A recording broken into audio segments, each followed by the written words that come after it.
We got Scott Lauber coming on with on the Comcast Business Hotline. Scott Lauber from the Inquirer. How you doing, Scott? I'm doing well, guys. How are you? Doing well, Scott. Hey, let's start off with I want you to take us through what this starting rotation is going to look like and just discuss the 1 through 5. Yeah, so, I mean, find the nearest bit of wood to knock on, but if they're healthy, it's pretty well settled 1 through 5. I think Zach Wheeler's going to start things off, and then from there, I'm not exactly sure what the order will be, but, Aaron Nola, Christopher Sanchez, and Ranger Suarez, all of whom were here last year, and then Jesus Luzardo joins the group this year in that big trade back in December, and it was, to me, a big trade. I thought that was a really important move for them to kind of round out their rotation, kind of give them a solid 1 through 5, and I'm not sure, you look around the league, I'm not sure you've got 1 through 5 with experience and stuff. The Dodgers have a great rotation. In the American League, Seattle's got a great rotation. The Yankees like their rotation. But, I would stack the Phillies rotation up against anyone if they're healthy. Factor in that Andrew Painter is going to make his, everyone expects him to make his Major League debut at some point this season. That gives them a number 6. Taijuan Walker is still here. That gives them a number 7. They have Joe Ross, who's a swingman.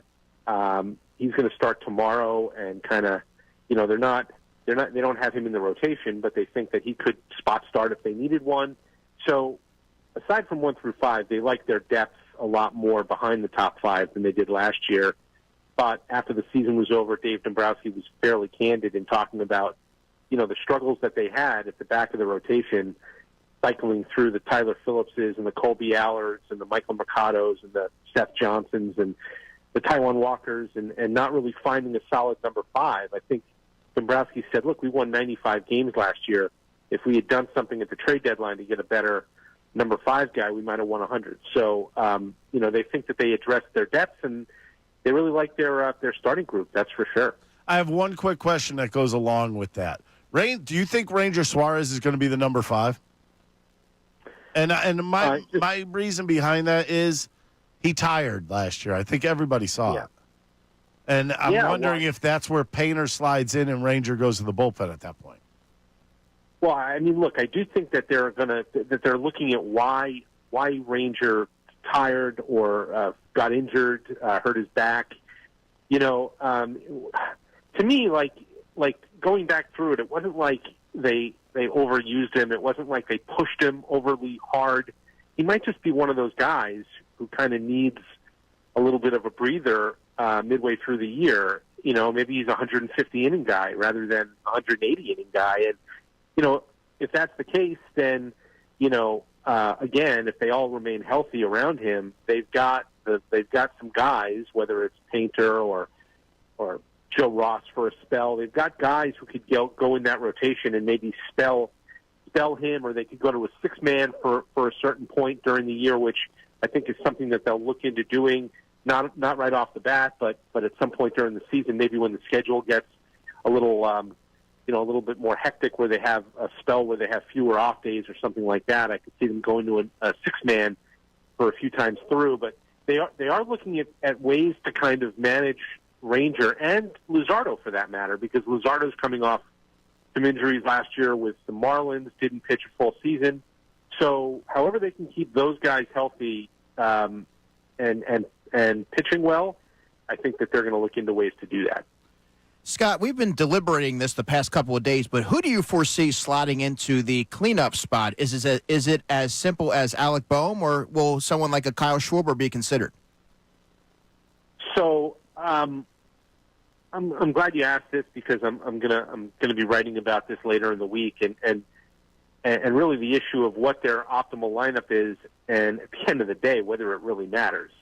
Because I kind of believe that, if you have guys, generally speaking, in the right part of the order, in other words, if you don't flip it on its ear and all of a sudden bat Bryce Harper ninth, whether you've got, Schwarber, Turner, Harper, Boehm, or Turner, Schwarber, Harper, Boehm, or, however you want to order those top 4, I'm not really sure it makes a ton of difference in the end in terms of how many runs you score.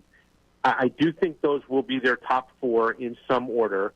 I wonder whether yesterday, the game that got rained out, maybe they tipped their hand a little bit in terms of how they might want it to look with Turner leading off and Schwarber Harper back to back. You go back to back with the lefties and Bohm batting cleanup. I liked Alec Bohm last year as the protection in the order for Bryce Harper. I thought he did a pretty good job of that for 2/3 of the year, really closer to 3/4 of the year until he hurt his hand. And I believe that the hand injury really impacted him in September and in the postseason. They don't like to make excuses. I think it's more of an explanation than an excuse. And if that was the case, it would make sense that he finished the year the way he did because he was hurt. So I thought he did well for the majority of the year protecting Harper. Now, maybe separating Turner and Harper a little bit by putting Turner in the leadoff spot and Schwarber in between them. Maybe that gets Trey Turner to run a little bit more. I think there were times last year where Turner was on base and thought, this might be a good spot to run in, but I don't want to run here because I don't want to take the bat out of Bryce's hands. Maybe if he bats leadoff and now there's a little bit more separation, maybe he's a little bit more willing to go if that's Schwarber hitting behind him. The way Schwarber hit against lefties last year, he batted .300 against lefties. We know Bryce hits lefties. Maybe batting two lefties back-to-back is not such a big deal. That's not something that Rob Thompson likes to do.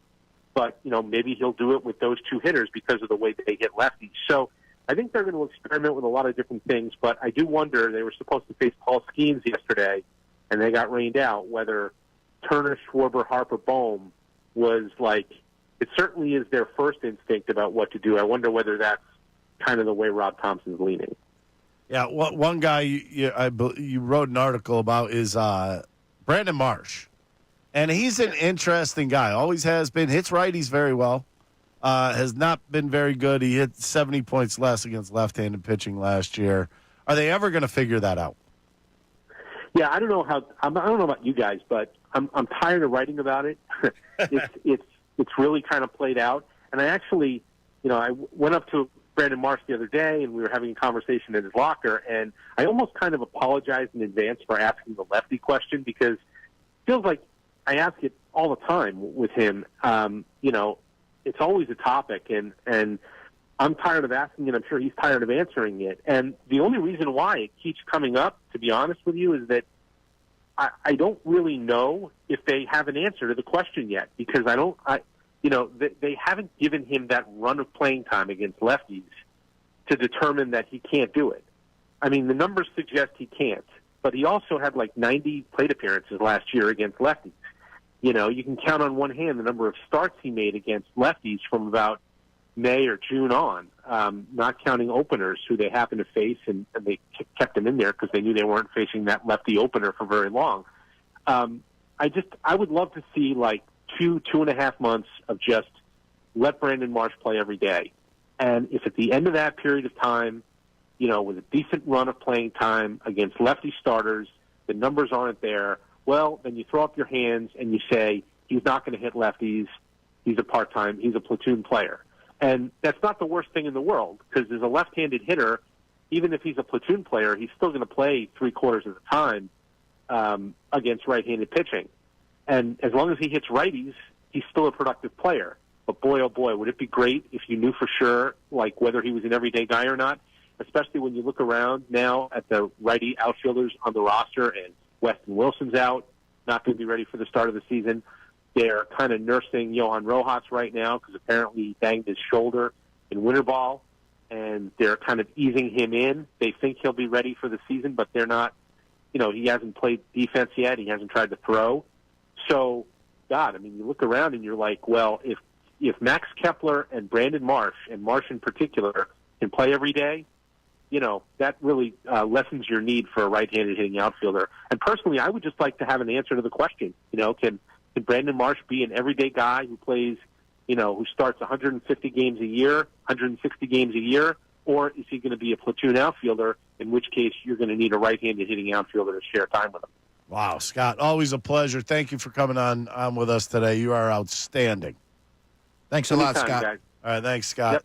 That's Scott Lauber of the Inquirer on the Comcast Business Hotline. Hey everybody, thanks for watching our YouTube. If you want to help us out, go ahead and like and subscribe for us. If you liked what you saw, go right over here to our playlists and pick out whatever you want to watch.